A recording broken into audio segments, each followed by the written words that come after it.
On the night of September 14, 1999, Britannia Airways Flight 226A, a Boeing 757, departed from Cardiff, Wales, heading toward Girona Airport in Spain. On board were 236 passengers and 9 crew members, many of whom were part of a tour group, escaping the gloomy British weather for Spain's warmer climate.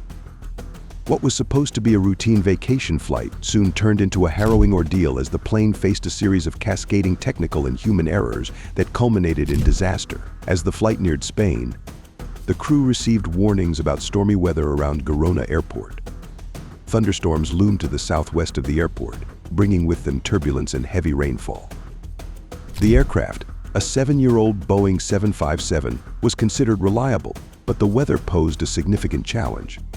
Despite these conditions, the flight continued, with the first officer, who was relatively inexperienced with 1,500 flight hours, operating the aircraft. His captain, an experienced pilot with 17,000 hours, closely monitored the approach. The pilots prepared the aircraft by loading extra fuel in anticipation of potential delays. They selected 3 alternate airports in case landing at Girona became unfeasible, but 2 of these airports were also affected by storms. As the crew approached Girona, air traffic control informed them of the stormy conditions and suggested an instrument landing system ILS approach to runway 20. However, due to unfavorable winds, the pilots decided to land in the opposite direction on runway 02, which did not have ILS guidance. This decision made the approach more complicated, as the crew would need to rely on a VOR-DME approach, a more challenging navigation method. As the plane descended toward Girona, turbulence shook the aircraft, creating a tense atmosphere in the cockpit.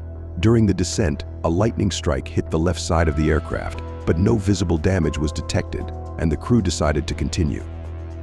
With the weather deteriorating rapidly, the captain took control from the first officer to manage the more complex manual approach.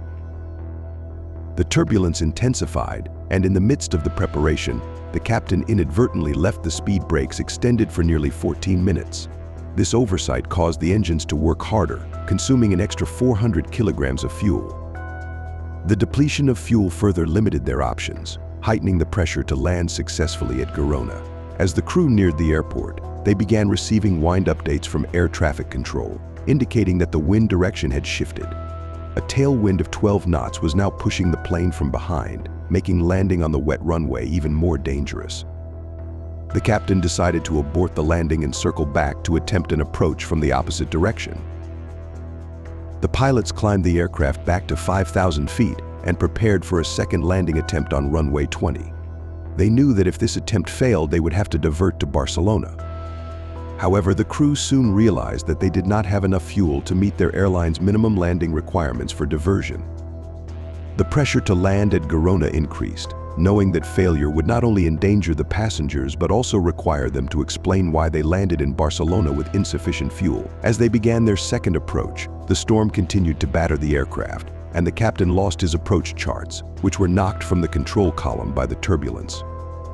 The crew's workload increased as they had to rely on the first officer's verbal callouts for altitude and speed adjustments.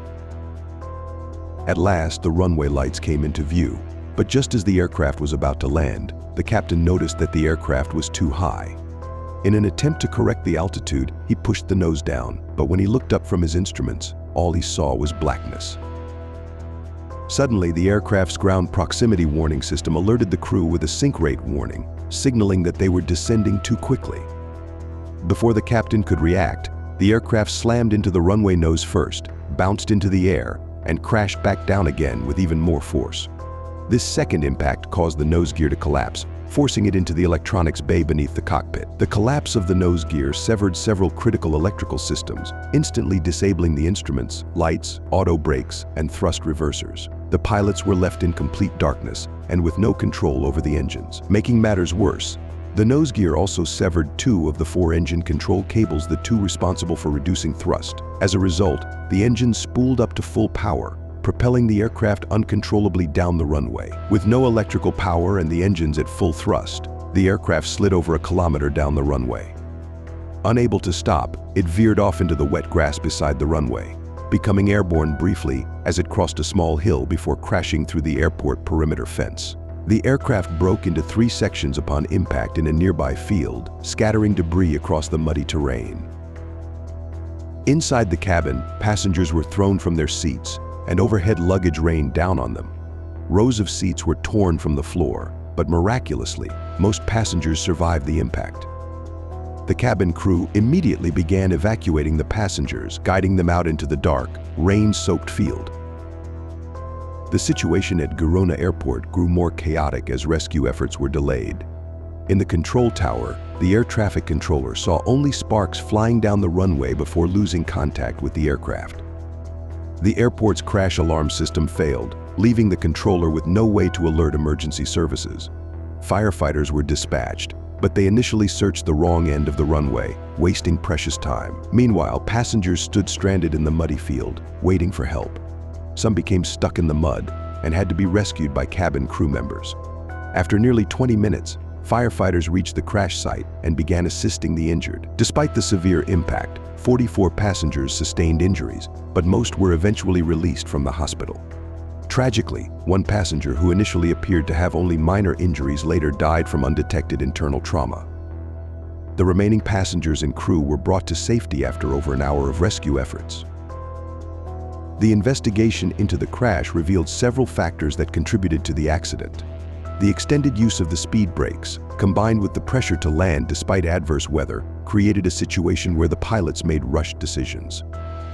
The loss of visibility during the final moments of the approach disoriented the captain, preventing him from initiating a go-around when he lost sight of the runway. The report also highlighted the poor design of the Boeing 757's nose gear assembly, which allowed the collapse to disable critical systems.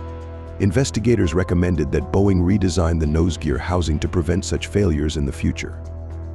Additionally, the report called for improved go-around training and suggested that Girona Airport remove obstacles near the runway to reduce the risks for future flights. The story of Britannia Airways Flight 226A is a testament to how multiple small errors can compound into a major disaster. While the pilots acted with skill and experience, the combination of adverse weather, mechanical failures, and human error created a perfect storm that nearly claimed the lives of everyone on board. Despite the tragic loss of one passenger, the survival of most passengers is nothing short of miraculous.